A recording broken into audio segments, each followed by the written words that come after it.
Action. So Melave Malka is also a traditional time for telling stories because the story is half the Torah, or half the Torah is a story. Jewish life is a story, greatest story ever told. On Saturday night at the Melave Malka, it is traditional to tell a story about somebody holy, somebody great. So let's talk about somebody we just read about in the Torah. Sarah is 90 years old, 89 actually, and these three angels show up. And here's what happened. One of the angels said to Avraham, "Where is your wife?" And Avraham said, "In the tent." And the tent was behind the angel. That's written. And the angel said, "As sure as you are alive today at this time next year, Sarah will have a child." And Sarah laughed. And she said, "At my age?" The angel, or God, said to Avraham, "Why did Sarah laugh? Is anything impossible for God?" At the time necessary, I will return to you, and Sarah will have a son. Avraham asked Sarah, "Why did you laugh?" But she denied it. She said, "I didn't laugh." He said, "Yes, you did." And that's where the text ends. Like a typical argument between husband and wife. I didn't. Yes, you did. Okay, fine. Strange ending. But what's stranger is knowing Sarah, how is it possible she laughed? She scoffed at a blessing from an angel? Not possible. Not her. So we need more insight. What happened here? So let's revisit the story.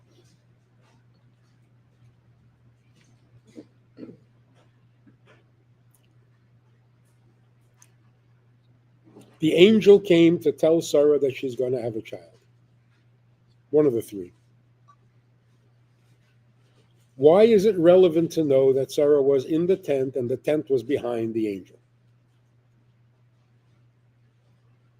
The simple meaning is he didn't see her because it was behind him. So Sarah was a very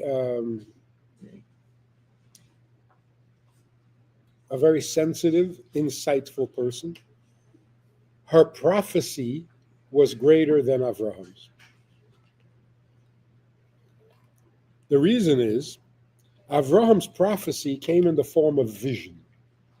What is the name of the parsha, this week's parsha? Which means he appeared. Oh, yeah. Here I am. Right? Which means visible. In the story of the destruction of Sodom, how were the people punished by the angels? They went blind. They couldn't see. What happens when Yishmael and his mother are wandering in the desert after being expelled from Avram's home? She was despairing because there was no water. But God opened her eyes and she saw the well. Now, in the end of the parsha, God says, "Sacrifice your son on a mountain that I will show you." 3 days later, Avraham looked up and saw the mountain. The angel comes and says, "Don't kill your son." Avraham looks up and sees the ram. And he names the mountain God saw, or God was seen. And right at the beginning of the parsha, Abraham raised his eyes and he saw 3 people approaching. So everything is visual, with one exception. When the angel gave the blessing, the Sarah Shema'as, Sarah was listening. She heard.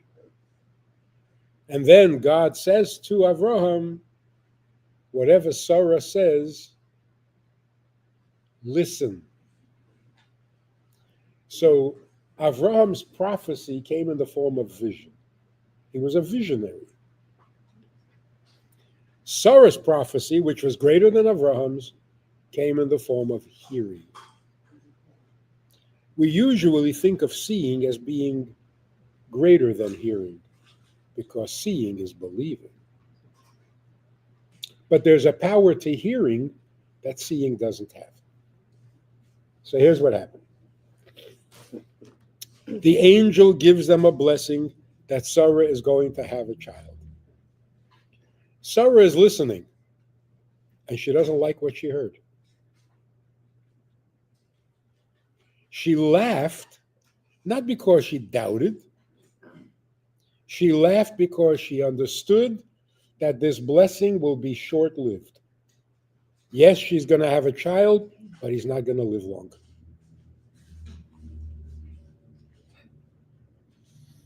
How old was he when he was taken to the Akedah? 37. So she laughed in protest. She said, whoa, that's a blessing? Give me a real blessing. Not a temporary one. So the angel said, is anything impossible for God? We can do that. And then the angel said, at the right time, I will return to you, Avraham, and Sarah will have a son. What is that right time? 9 months. The Akedah. The angel said,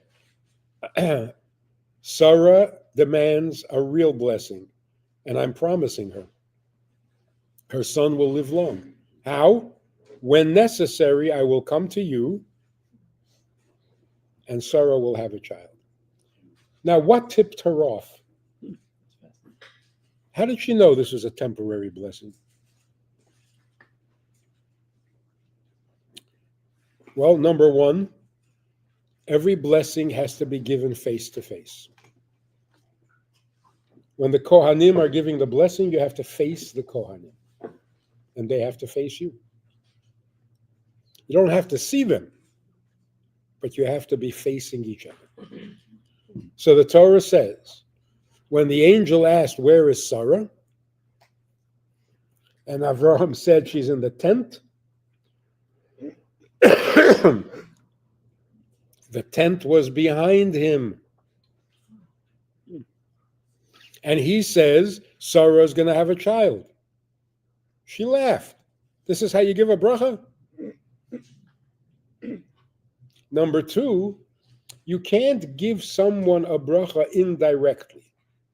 You can't say to Avraham, Sarah is going to have a child. You can say to Avraham, you're going to have a child. You can say to Sarah, you're going to have a child. But you can't say to Avraham, Sarah is going to have it. That's not a blessing. A blessing has to be given face to face and to the person receiving the blessing. So she didn't laugh because she was skeptical. She was lobbying for her kid who wasn't even conceived yet. And she won. Then we are told that when Sarah heard about the Akedah, she died. The conventional meaning is she was so horrified and so shocked, she died from No. When she heard that the angel interfered and didn't let Avraham do it, which means he kept his promise, now she could die in peace. But she wouldn't die before she sees Yitzchak safe. So it's not like she died premature. She was 127. That's 7 years over the limit. Completely different story. Then we read the Haftorah. And the rabbi encouraged you to really read it properly. What was the story? Elisha says to the woman, the Shunammite, as sure as you are alive today, this time next year, you will cuddle a son. What does she say? Man of God, holy man, don't lie to me. That's even worse than Sarah. Don't lie to me? And she calls him holy man? What's going on here? Same thing. She wasn't saying it's not going to happen. She was saying a child that comes and doesn't last long is not a real blessing. It's a disillusionment. So give me a real blessing. So Elisha promised that the child will live long. What actually happened? As soon as the child was weaned, he went out to the fields with his father and he died. So she runs off to Mount Carmel, where Elisha was living, and says, Did I ask for a child? Did I not say, don't fool me? And Elisha said, yeah, I promised you. And he went and he revived the child and brought him back to life. What tipped her off? The blessing was face to face, and it was to her, not to her husband. What was her problem? Her problem was Elisha said, this time next year, as sure as you are alive today, you will cuddle a son. He's cuddle. Something fishy about that. Say, I will have a son. How long do you cuddle a son? Sure enough, as soon as he was too old to cuddle, he went out to the fields and died. So she also was lobbying for her child. The moral of the story is, these characters in the Torah were super holy people. If we want to understand the stories in their context, you got to know who you're talking about. Our mother, Sarah, scoffed at a blessing. You're talking about the wrong person. That just can't be. It's out of context. Like Moshe got frustrated and angry, and he hit the rock instead of speaking to the rock. You're talking about Moshe?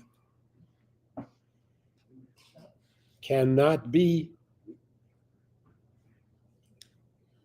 Revisit the story, because this doesn't fly.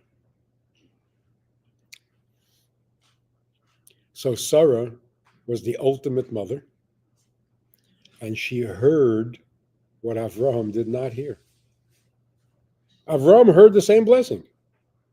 He wasn't bothered. So God tells Avraham, whatever Sarah says, listen. You're good at seeing, but when it comes to listening, Sarah hears.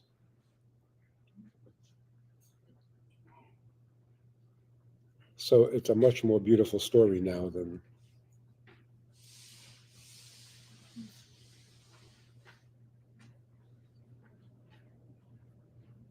So what was the end of the story? Avraham asked her, why did you laugh? She says, I didn't laugh. He says, yes, you did. What is that? Avraham asked her, "Why did you laugh?" She said, "I didn't laugh. I lobbied for our child." So when she said, "I didn't laugh," Avraham said, "No, no, no, no, no. That's good. That's good. You did. Hold the angel to his promise. Don't back out. Your laugh was legitimate. Don't." So all of this is contained in a simple, short statement in the Midrash. The Midrash simply says that when Avraham was ready to sacrifice his son, the angel came and said, "Don't do it." Avraham said, "Who are you? God told me to do this. Who are you to tell me not to?" And the angel said, "You don't recognize me? I'm the one who gave you the blessing. And Sarah told me it has to be a permanent, long life. And I promised her, so I can't let you do this."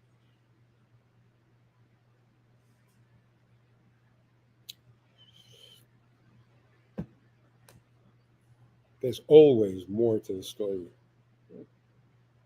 There is no simple story in the Torah. Because if it was that simple, God wouldn't have to tell you. You could figure it out yourself. Okay, that's the story. Now let's get to the troubles. Raising children is absolutely impossible.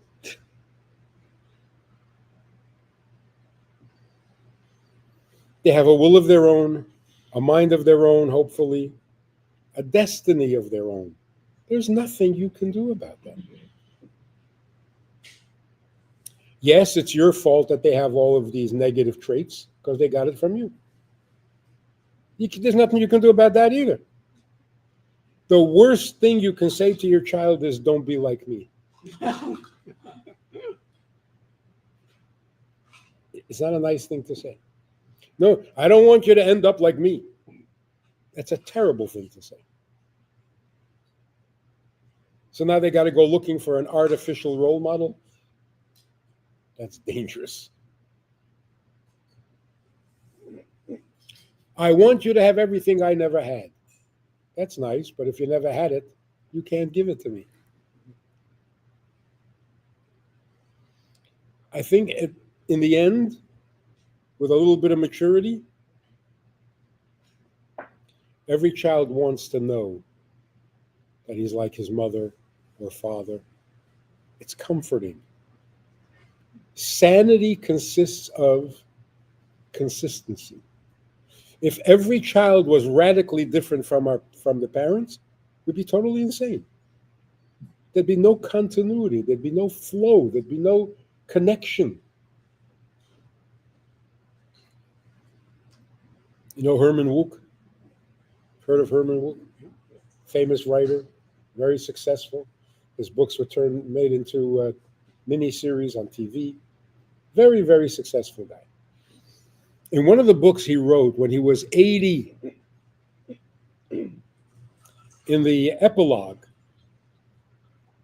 he says, "The reader might get the impression that my Zaidi was the center of my life."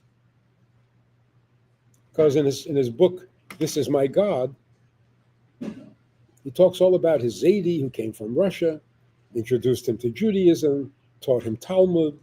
Zaidi was bigger than life. Zaidi was everything. So in this book, when he was 80, he says, "You might get the impression that Zaidi was the center of my life." Not so. It was Papa. It was always Papa. All I wanted was to be like Papa. Now, he was much more successful than his Papa. And he adored his grandfather.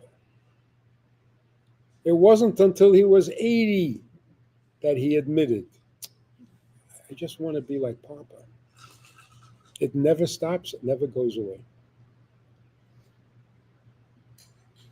Children need their parents' approval more than anything else. More than love, more than attention, more than hugs. Children need their parents' approval. A child grows up without parents' approval, he grows up with a hole in his heart. And it never gets filled. And they spend their entire life trying to get their parents' approval, even after the parents have passed away. We shouldn't make it hard for our children to get our approval. I understood this. I read about it, I heard about it, I learned about it, and I decided I'm going to give my children every possible advantage.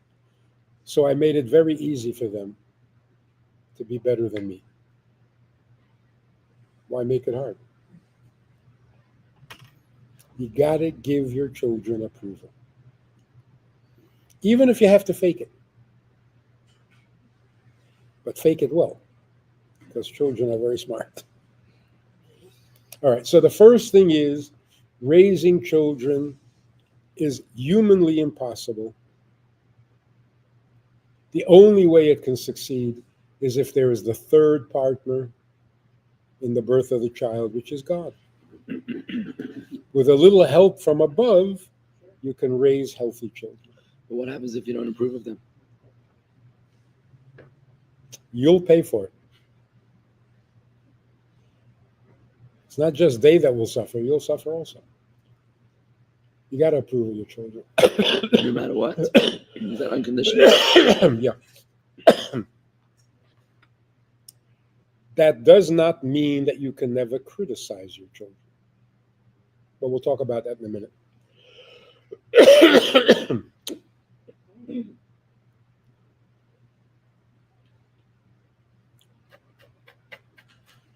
Children need discipline. Desperately. Children need to be disciplined. If they're never told that they did something wrong, they get a very false impression about themselves, about life, about reality. And that false impression can lead them to a lot of trouble. But there are two ways to discipline. You can discipline like a policeman, or you can discipline like a sergeant in the army. Very different.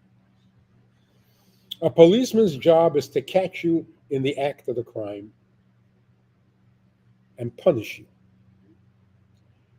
The sergeant in the army, if you're committing a crime, not his business, not his job, doesn't want to hear about it. When you do what you're supposed to do, he disciplines your good behavior. Right? Not good enough. The sergeant says, polish your boots. If you don't polish your boots, he calls the police. He's not going to put up with that. But if you do polish your boots, he tears you down and says, that's called polished. Do it 10 times more and get it right. He tells you to stand at attention. If you don't want to, he calls the police. But you do stand at attention. And he says, that's called standing at attention. Stand up straight. Etc., etc. Nobody likes policemen. But everyone who was trained by a sergeant, sooner or later, looks back at it and says, that was good. When you discipline children, it doesn't have to be for misbehavior. You don't have to catch every crime they're committing. If they're doing something inappropriate, you don't have to notice. But when they do something proper, that's an opportunity for discipline. No, that's not how you do it. Here, do it this way, do it right. They may not like it at the moment, but they will adore you for it eventually.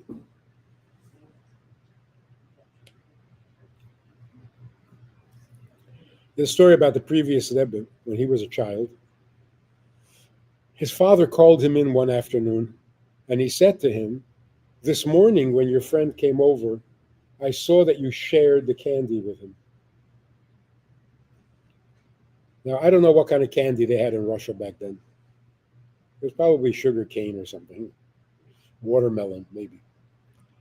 He says, I saw that you shared the candy with him, but you didn't do it with your whole heart. And he gave him a long talk about the difference between real generosity and sharing because you're supposed to.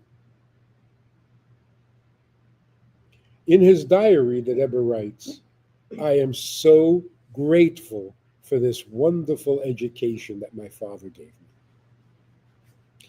So what do we see from this? Two things. Number one, when did his father say this to him? Not while his friend was there, later in the afternoon. Secondly, he didn't say you were bad and wrong. He said you did good. Not good enough. When we discipline children, there are two rules. Number one, not in the moment when you're angry. Wait till the next day. Wait 2 days.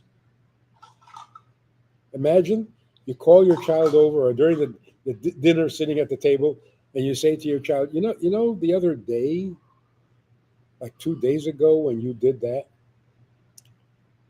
wasn't good. The kid is going to be, you've been thinking about this for 2 days? You remember what I did 2 days ago? It's such a compliment. Then you criticize. They love it. But if you catch them in the act and say, wrong, bad, they don't hear what you're saying. They're tuned out. They're defensive. So no matter how brilliant your new message is, they're not hearing it. So the mother who says, how many times do I have to tell you? Just once if you told me while I was listening. But you keep telling me things when I'm not listening.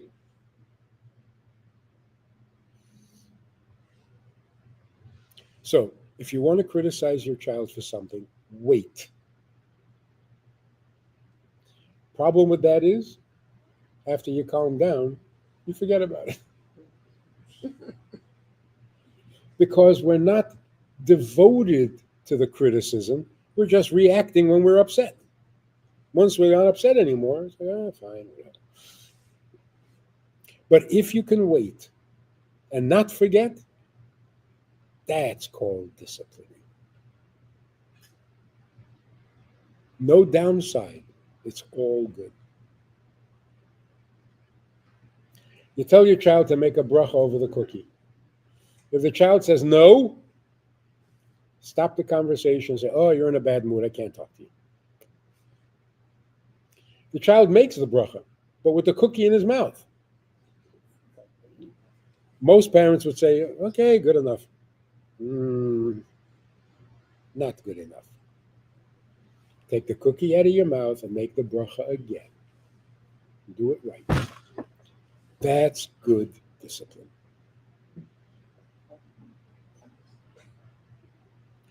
My children, when their mother would call them, and their answer from another room would be, what? Never mind. You blew it. Just a minute. No, never mind. You blew it. If you're going to respond to your mother, you respond properly. Well, you're too busy? What are you doing?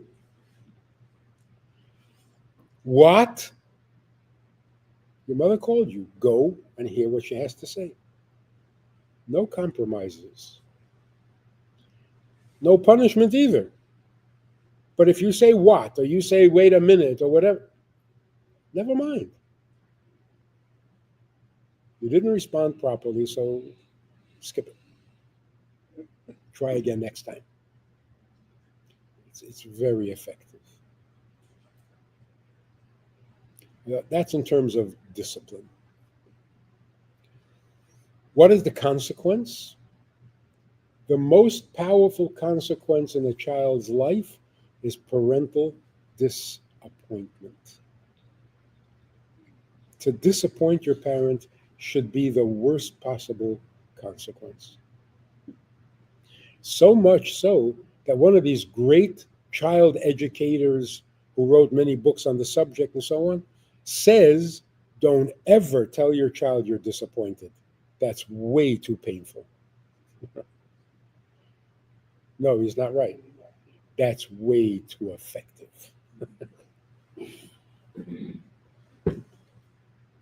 Every healthy child is horrified at the thought that he disappointed his parent. And if that's not happening, ooh, you got to go back and redo the whole relationship. The child who says, I don't care, you got to regroup. Child who doesn't care is already seriously turned off. So we're not talking here really about remedial repair of damage. We're talking about how to raise healthy children. One final thing, and we'll get to questions. What does it mean to raise children? You raise corn. What does it mean to raise children? Force feed them? Every human being is born with pleasure, capacity for pleasure. Life is almost synonymous with pleasure. If all pleasure goes out of life, life ends. We wake up in the morning because there's pleasure in living. If, God forbid, all pleasure went away, we wouldn't wake up. Even someone who's suicidal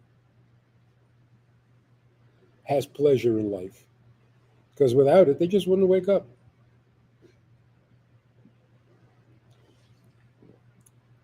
Looking back, sometimes things that I've said are pretty shocking.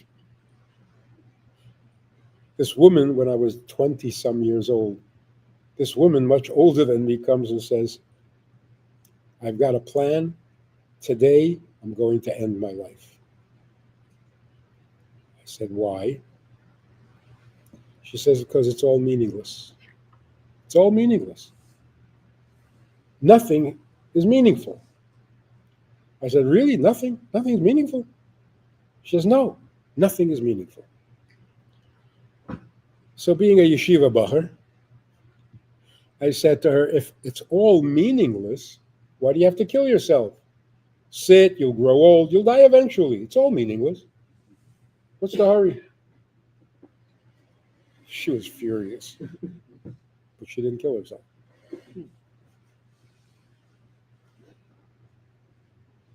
If it was really all meaningless, you just wouldn't live. You wouldn't have to kill yourself. You would just fade to black. So pleasure is essentially life. Life is pleasure, pleasure is life. However, we're all born with a very primitive sense of pleasure. What is a child's pleasure? Touch and taste. The lowest form of pleasure, the most animal form of pleasure. Raising a child means introduce a better pleasure. Raising the child means raise the quality or the nature of their pleasure. We do this all the time, unconsciously, subconsciously. We sing to babies. We sing. Everybody in the world sings to their babies. You think because they want to put them to sleep? No. It's much more than that. You want to introduce a pleasure that is much more noble, much more spiritual, much more valuable. And the first pleasure you can introduce to a child is music. Children love it. And it's not taste, and it's not touch. You've elevated, you've raised your child. The next step is good qualities. I just heard somebody online talking about this, non-Jewish, about how important it is to read to children stories about great people, like Jack and the Beanstalk.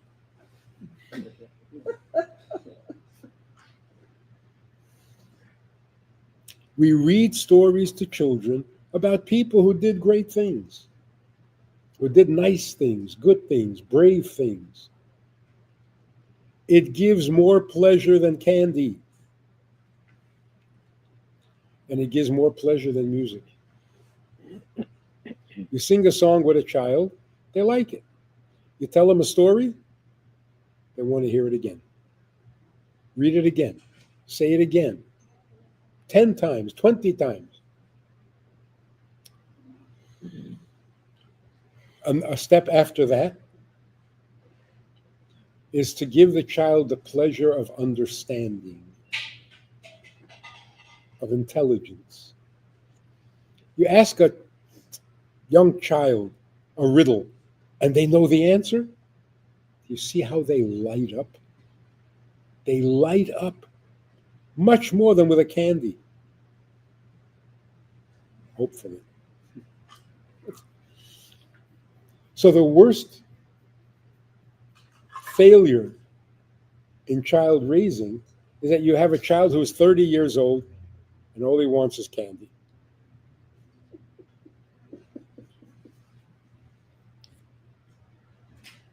Hasn't moved. And that's true.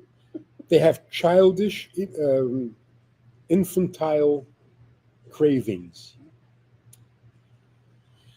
So raising children means raise the things that they get pleasure from.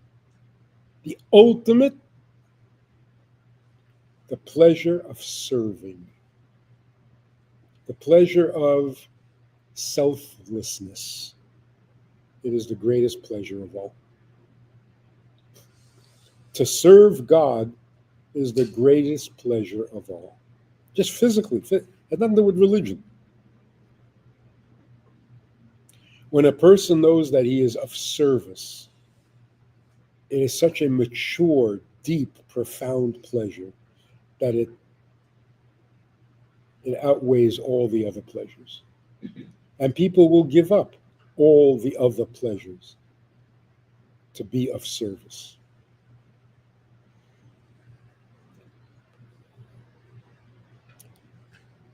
That's our job description as parents. The rest is all commentary.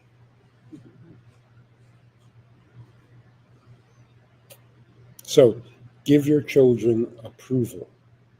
Discipline good behavior, not bad behavior. Don't discipline as a reaction.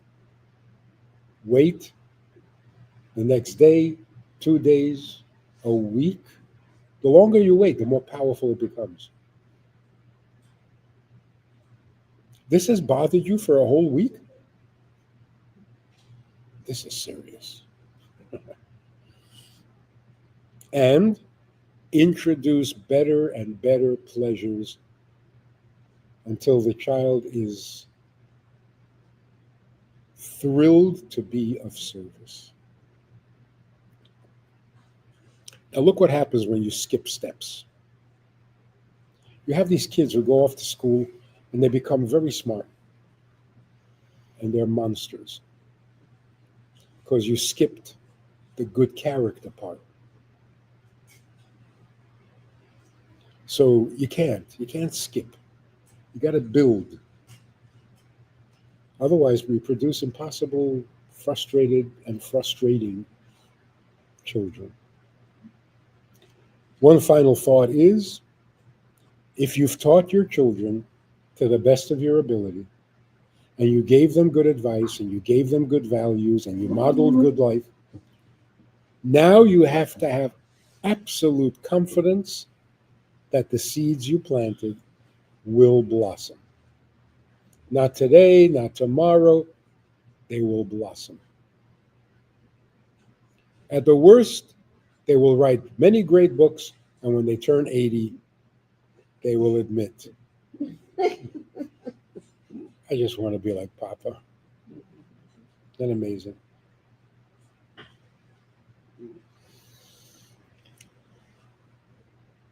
Question. Yeah. So I got a question. Now, Rabbi Manis, you have 14 children. So you've got quite some experience in parenting. We have 11, thank God. Now, each child is unique. Each child is different. They have their own skill sets, their own pathology, their own interests, character, ambition, and personality. What happens when a child is rebellious? They're not interested in what you have to inspire them. They're not interested in in what you find pleasurable. We're living in an age of extreme distraction with brainstem dopamine addictions born out of cell phones and social media. Why are you making a face? Sounds terrible. It is. It's engineered this way. It is. It's very addictive. It's highly addictive behaviors that are programmed by neuroscientists to be able to get people's attention. So would approval alone work for such a child that is really not interested in towing the line? Or is there another way? I mean, Abraham in the Parsha this week had a child that wasn't towing the line. He threw him out of the house. Is that the model? Today you get arrested for that. Here's most of the children who are rebellious, most of the children who are diagnosed as ADHD or whatever, are under challenged. They are bored. People with ADHD. They call it ADHD. They're not distracted. They're bored with what's going on around them. They need a challenge. Our children are much brighter than we were at the same age. Much freer. Much more capable. So just as an extreme example, you say to an 11-year-old, can you just sit quietly and be a good boy? You're talking to an 11-year-old. He may not say it, but he looks at you like, you have any idea what you're talking about? If I sit quietly, I'm a good boy?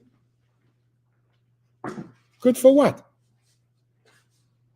It's such a bad message. If you sit quietly, you're a good boy. No, you're a good dog. A dog that sits quietly is a good dog. An 11-year-old?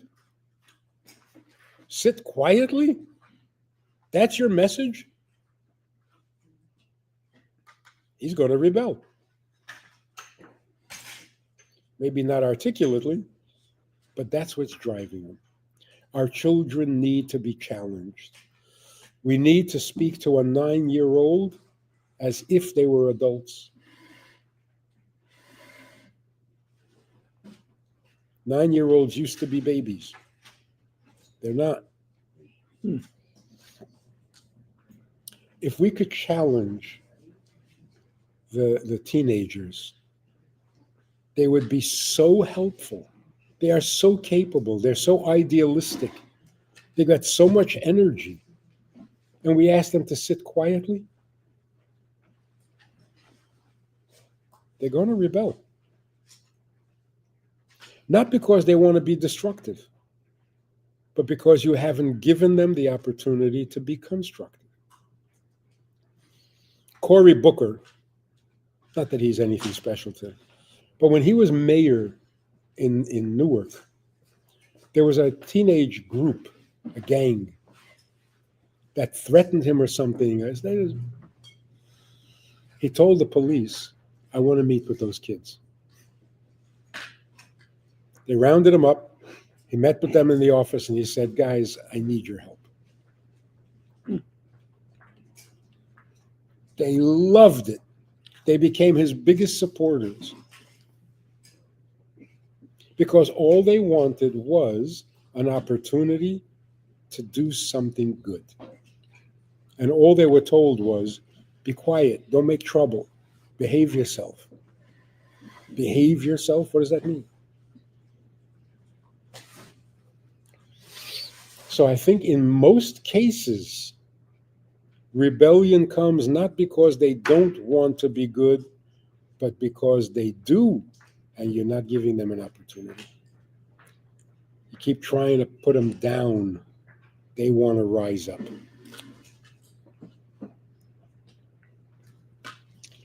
The Rebbe once said to us in the early years of Israel's development, the Rebbe said to one of the leading figures in the movement, do what I do. I built an army out of young people.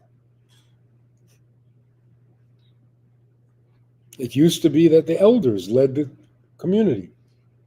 You want something done, you talk to adults. The Rebbe said, no. Talk to the young. So Dennis Prager has this idea. You know, he's back on. Yes. He's speaking again? He's speaking again, but he's flat on his back.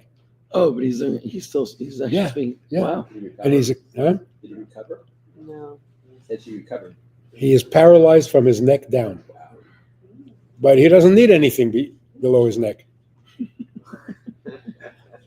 He's just a mind that talks. For the mouth. And he's thrilled to be alive. He said, I don't know what people have feeling so bad for me. I'm fully alive. Nothing, really amazing. Anyway, so he would say very often, I travel a lot. Wherever I go to Chabad houses. And there's something very mysterious about that. He says, wherever I go and I meet the Chabad rabbis, they're all happy. This can't be natural. What do they do with the sad ones? So they ship them off, they kill them off. What do they do with them? How can they all be happy? And the second thing is, they're all young. No matter what age they are, they're young.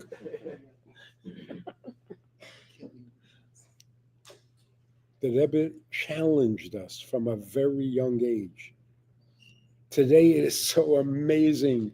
10-year-old kids standing in the street, putting on film with adults.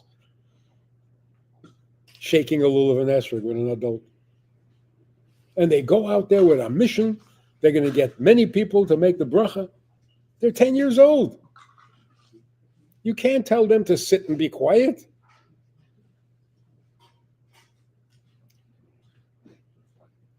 And it's never too late. At any age, if you challenge a child and give them a mission or a responsibility, save their life.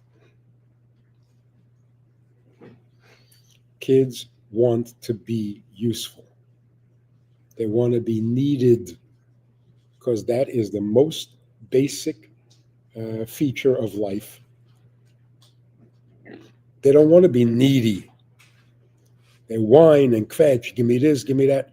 That's not who they are. They want to be needed. And once they're needed, they don't need anything else. It's the best kept secret, but it's absolutely true.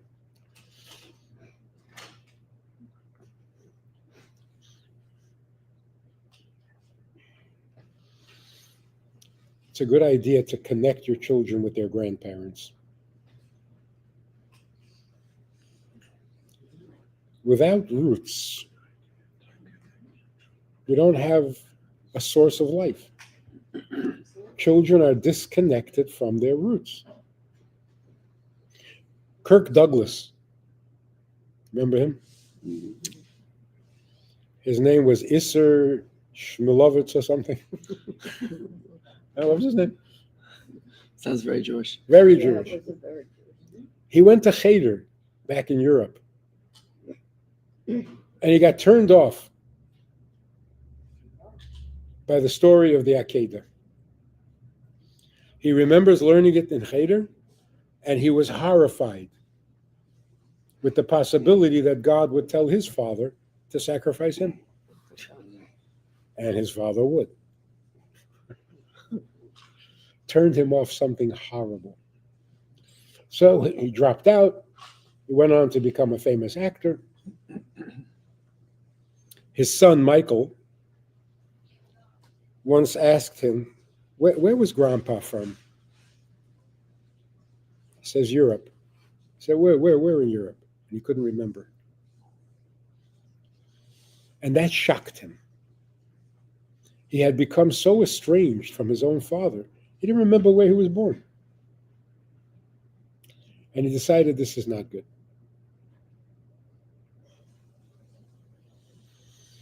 At that time, he had already retired from acting, but he was still doing commercials.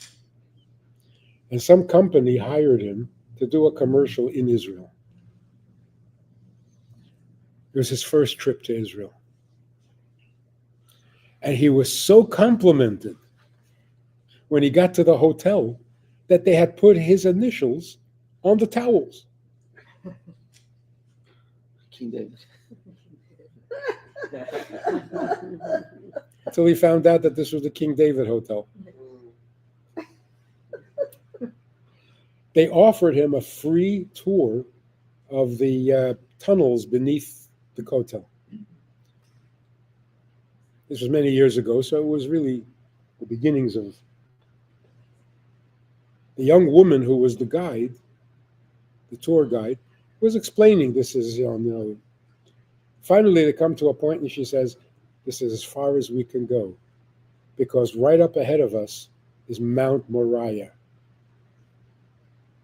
This, he says, you mean where Abraham sacrificed his son?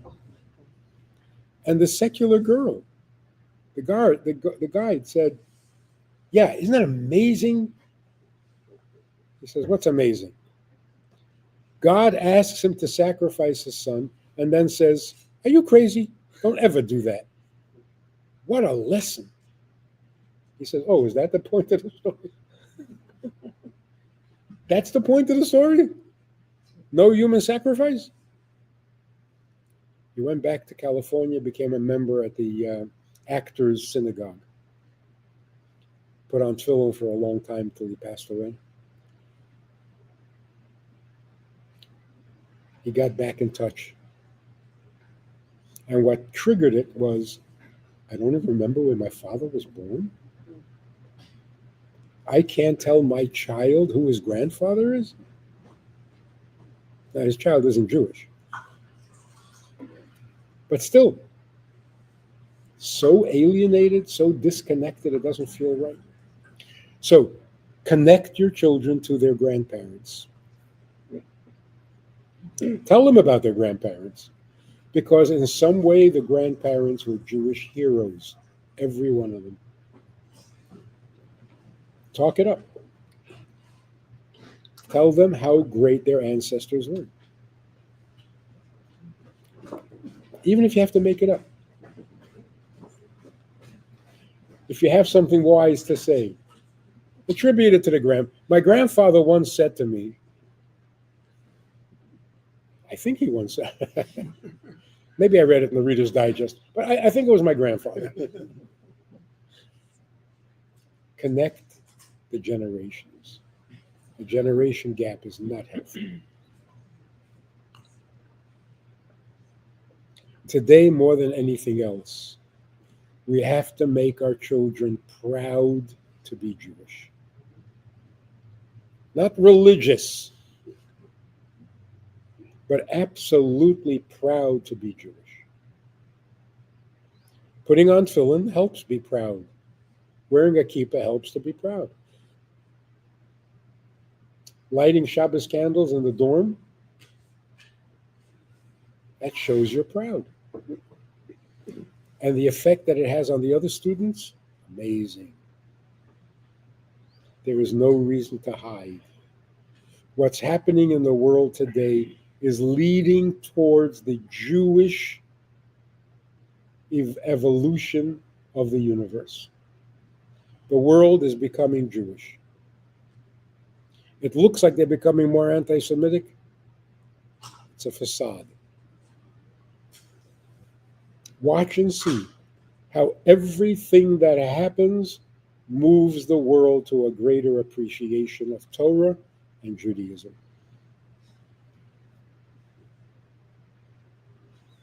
Without getting into all the details, the Muslim world is going to realize that what they believe and what they've been doing is all wrong. They were misled. The Torah is the truth. It always was the truth. It will always be the truth. And once they realize that, they will dismantle the mosque so that we can build the third temple. That's where we're going. It's just a little strange how we're getting there. So God works in mysterious ways, but there is no mystery about where we're going. Never doubt that. So this example, I think, was a very perfect example. The whole world is a ship, and it is steaming towards Jerusalem. The whole world is moving towards Jerusalem. Now, on deck, there's a guy who's actually walking on the deck westward instead of eastward. Are you worried? Poor guy's a little disoriented. The ship is moving towards Jerusalem. This guy's walking in the wrong direction. Let him walk. The ship is fine. If everyone on the ship was walking on the ship towards the west, so what? We're all going east. The ship will stay its course. It's very kind and very thoughtful. If you see a guy walking in the wrong direction, you stop him and say, hey, turn around and enjoy the trip. But even if you don't, we're going to Jerusalem. So is God mysterious? Not his plan, just the way he works the plan. So it's like a spiral staircase. I want to go there. You're telling me to go there? Well, that's how it works. You look like you're going away, but you're really.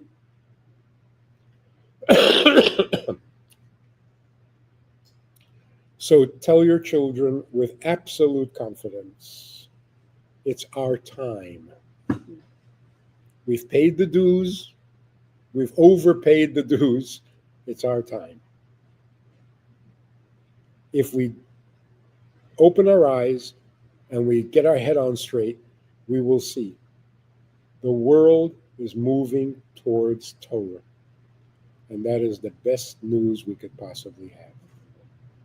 The anti-Semites are screaming. They're desperate. The pity is on them, not on us. At what age should you give a child a smartphone? 7. 7. Electronic babysitter. 7? Why 7?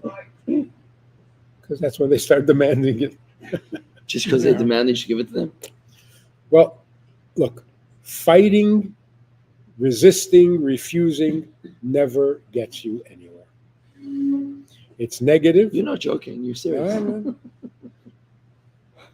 If you can convince your child that he doesn't need one, wonderful.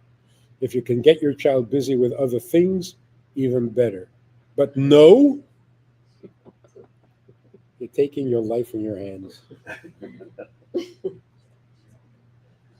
You're not going to win.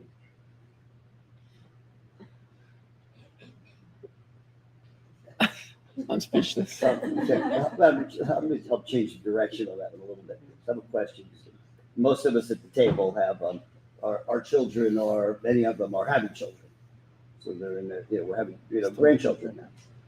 And what do we say to our children who maybe were a little bit more disconnected, detached from them we'd like to be, because their journey hasn't maybe, or our journey maybe has changed. So therefore, our relationships have changed. How do we reconnect with them in a deep and meaningful way where we cross that bridge again?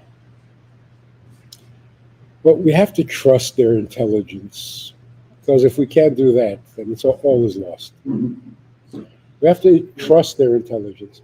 If you present them a clear, articulate discovery that you've made, we just learned this, we just learned that, this. Trust that they will take an interest and they will find their way back. Telling them what to do has never worked. But if they're impressed with what you have to say, they will come. So enjoy what you're doing, make them jealous. I think that's the success of every Chabad house. You come to the Chabad house and you're jealous. Hey, I want some of that. This woman came to our house for a meal, and there was something missing at the table. So I said to my 12-year-old boy, bring some to the... So he got up and he brought it. And this woman was like, how'd you do that? I said, do what? You told him to get it, and he went to get it. Make him jealous. Your own children. Don't preach, but share, educate, communicate. Make them jealous that you found something meaningful, you found something real, you found something that gives you a lot of pleasure. They'll come running.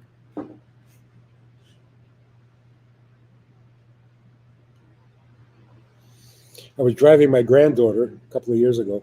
She was 7. 7. That's like baby when we were growing up. She's sitting in the back seat. And she said, this is in Oregon. And she says, I want a Slurpee. I said, done. I'm going to pull over the 7-Eleven, and we're going to get you a Slurpee. She says, Mommy doesn't let. I said, I am Mommy's father. And I am your grandfather, and my job is to spoil you. So we're going to go, and we're going to get a Slurpee. And she says from the back seat of the car, just because you want something doesn't mean you have to have it.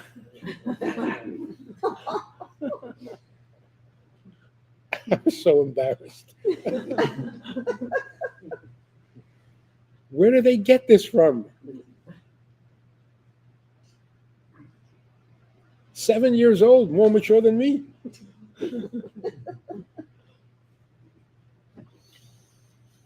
We underestimate our kids so badly. I have a grandson who lives in New York. When he was about 8 or 9, he asked me a question. And I answered. And he waited a moment and he said, do you have another answer that makes more sense? What do you do with these kids? I would never talk like that to my mother, to my father, to my grandfather. Where do they get this from, this confidence and this? It's intimidating. Can you go back to being stupid? But it's wonderful. They're going to be fine. I hope we keep up with them. Because if everything is moving towards Judaism, It's certainly our kids. You need to be confident that you invested, you planted the seeds, and you will see the results.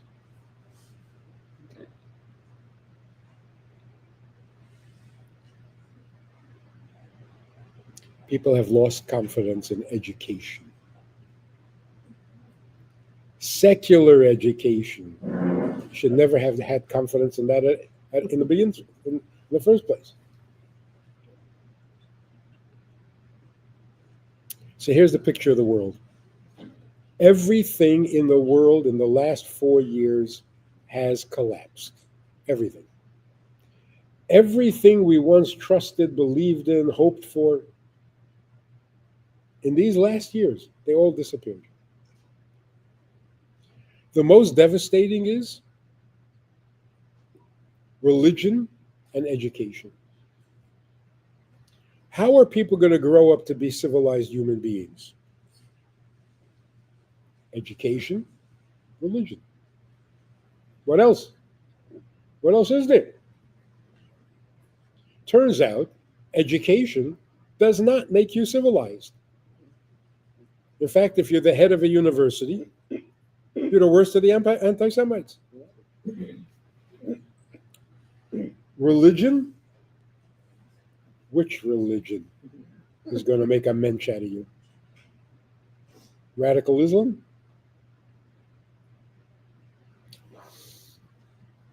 We're devastated. The entire world is devastated because we've run out of options. If education won't do it and religion won't do it, what is left? So silly people say, well, the family. Morality comes from the family. Where does the family get it from? It used to be religion, education. Science. We followed the science. The science lied to you. The science created COVID and bad vaccines. And besides, AI has now proven that the theory of relativity is completely flawed. Science? Where did the scientists learn honesty, decency? From religion? Medicine? Doctors? I remember when doctors were worshipped. If a doctor said, wow. The funny thing is, the commercials back then were more doctors smoke Marlboro or Camel than any other cigarette. And every doctor endorsed it. So what's left? Politics? Politics is going to solve our problems. Science is going to solve our problems. Medicine is going to solve our problems. Religion is going to solve our problems. Education is going to solve. What's left? Well, maybe we should go back to communism. That's how bad it is. Maybe if we had one nice dictator, he would pull everything together. Otherwise, we got nothing. Mamdani won. Because we need a big papa who will discipline us and give us some kind of structure to our lives because everything has failed.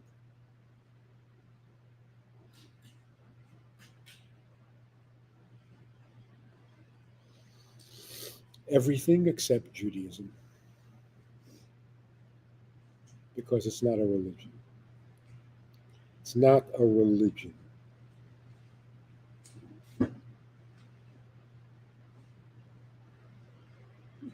God created the world for a purpose. Is that religion?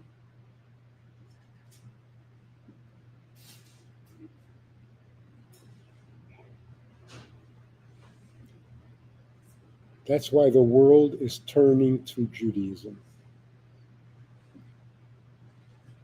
The Talmud has become the most popular book in Korea. You know about this? No.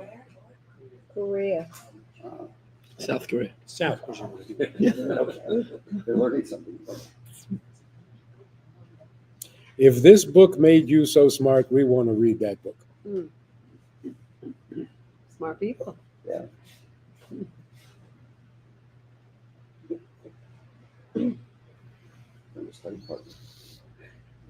There's this joke about a guy who came to a Jew and said, "How come you're all so smart? I also want to be that smart." He says, "We eat sardines. Makes us very smart. But the sardines that we eat cost $10, $20, whatever, exorbitant. So the guy buys for $20 a can of sardines. Didn't work. Well, one doesn't work. 2, 3. After the 5th can, the guy says, this isn't working. He says, yes, it is. You realize it's not working? Uh-huh. You're catching on.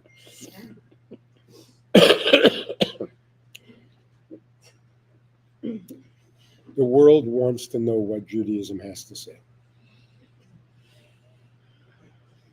I have 8 million viewers. They're not all Jewish. Most of them are not Jewish. They just want to know what their mission in life is. So why are you asking me?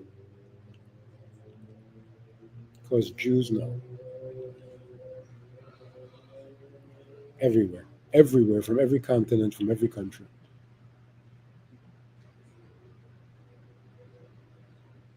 If you really want to know what, you ask a Jew. So we better get ready for the onslaught of questions. People are going to knock on your door. So what are we supposed to be doing to serve God? If you say you don't know, they won't believe you. Of course you know, you're Jewish. We need to know. We need to have the answers ready because the demand is coming. So what about all our children who drifted away? You can run, but you can't hide. There is no place to go. You're on the ship that is moving towards Jerusalem.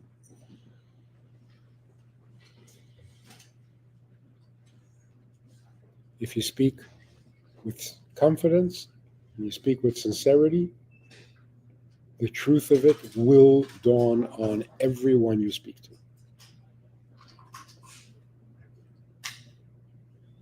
There is no reason for pessimism.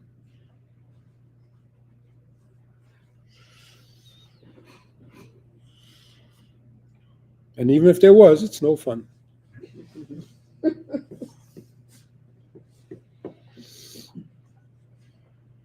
So thank you very, very much for a wonderful Shabbos. Thank you. Thank you. The fact that we're sitting here, if you think about it, the fact that we're sitting here tonight is nothing short of a miracle. And after the Holocaust, they said God is dead. Made a lot of sense. Who's going to worship God after a Holocaust? Really, who? We. We who are most hurt and we who are most angry, what are we going to do? We'll serve God. We're amazing. We are amazing. The biggest miracle in history is the Jewish people. Much bigger miracle than splitting a sea. That's child stuff. Being Jewish, despite everything, this is absolutely otherworldly. It is superhuman.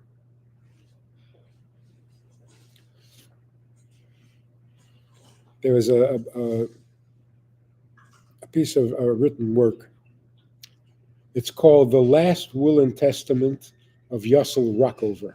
Anybody familiar?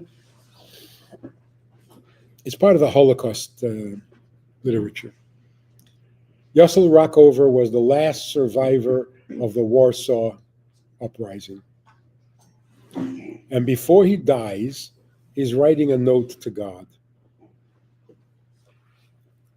First, he describes what's going on. The shooting has died down. We're out of ammunition. All my friends are dead. We've lost. I'm shot. I'm bleeding. And I don't know how long I've got. And it describes the whole tragedy, the whole disaster. His conclusion is this: Master of the universe, you did your almighty best to shake me from my belief in you. And with my dying breath, I want you to know, you failed. Shema Yisrael, Hashem Elokeinu, Hashem Echad. Signed, Yussel Rockover. When God chose us, he knew what he was doing. There was no choice. Because there's no one second in line. We are an amazing, amazing phenomenon. How many times did God die on us? Not just the Holocaust. After the destruction of the first temple, can you imagine the devastation? We made it to the promised land. We inherited the land. We built a temple. We achieved the crown jewel of, it was perfect. And it gets destroyed. What are you looking forward to? You were at the top and it didn't work. Now what? Quit. Don't quit. God can't get rid of us. So there's a second temple. It gets destroyed. How many times can you be knocked down and keep getting up?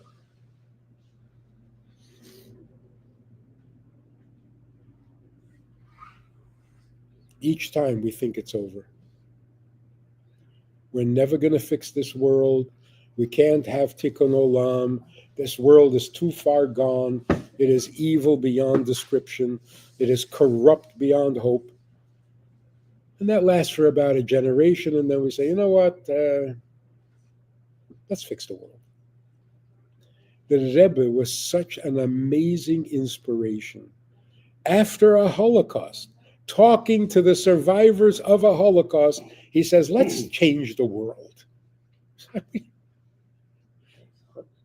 You're a victim. Sit quietly. Victim? The world needs changing more than ever before. Let's change the world. And I remember hearing it as a teenager, and I looked around the room.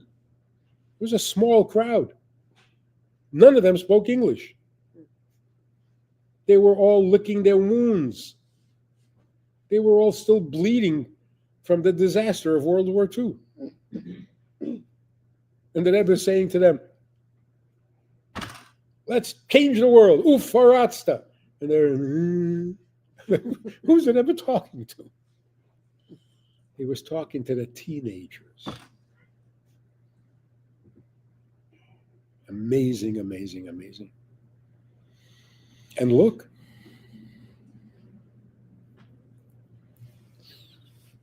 Chabad was a cult, a sect, some fringe group that no one took seriously. 50 years later, most Jews identify with Chabad.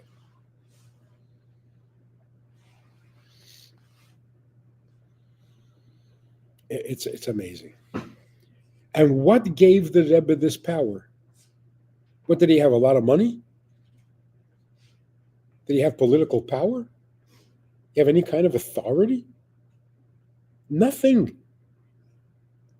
But when he said, our job is to fix the world, Not only did we believe him, we got so excited.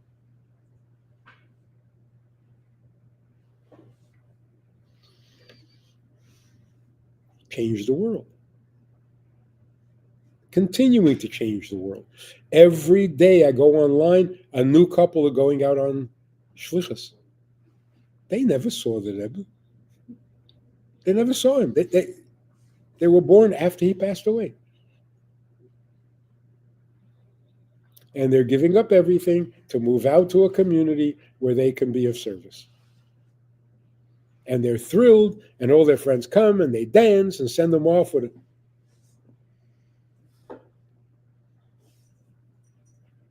It's amazing, amazing. So if you're worried about your children, don't worry. There's no escape. A Jew will always be a Jew.